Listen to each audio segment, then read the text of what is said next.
শিক্ষা জীবনে রাসায়নিক পরিবর্তন নিয়ে আমরা প্রথম যে উদাহরণটির কথা জেনে থাকি সেটি সম্ভবত মোমের দহন।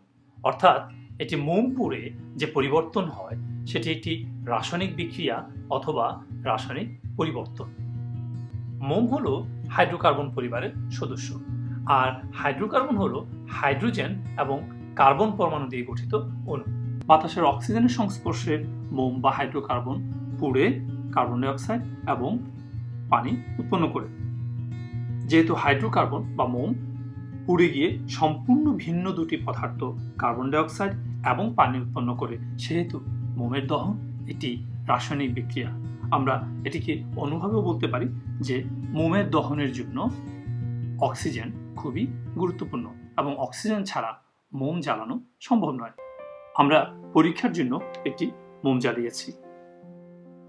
এই মোমটিকে যদি একটি গ্লাস দিয়ে ঢেকে দেই, তাহলে গ্লাসের ভিতরে যে অক্সিজেন আছে সেই অক্সিজেনগুলো শেষ হয়ে যাওয়ার পর মোমটি নিভে যাওয়ার কথা।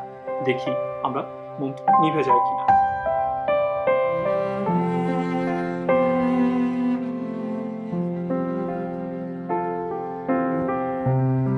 মোমটি নিভে গিয়েছে।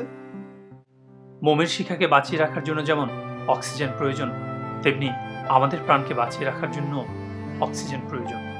আমরা যে প্রতিনিয়ত খাবার খাই সেগুলোতে থাকে প্রচুর পরিমাণ হাইড্রোকার্বন। সেসব হাইড্রোকার্বন আমাদের শরীরের ভেতর অক্সিজেনের সাথে রাসায়নিক বিক্রিয়ার মাধ্যমে তৈরি করে কার্বন ডাই অক্সাইড এবং তাপশক্তি।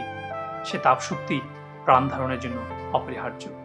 আর যে কার্বন ডাই অক্সাইড গ্যাস উৎপন্ন হয় সেটি আমরা নিঃশ্বাসের সাথে ছেড়ে দেই, গাছ সেটি গ্রহণ করে।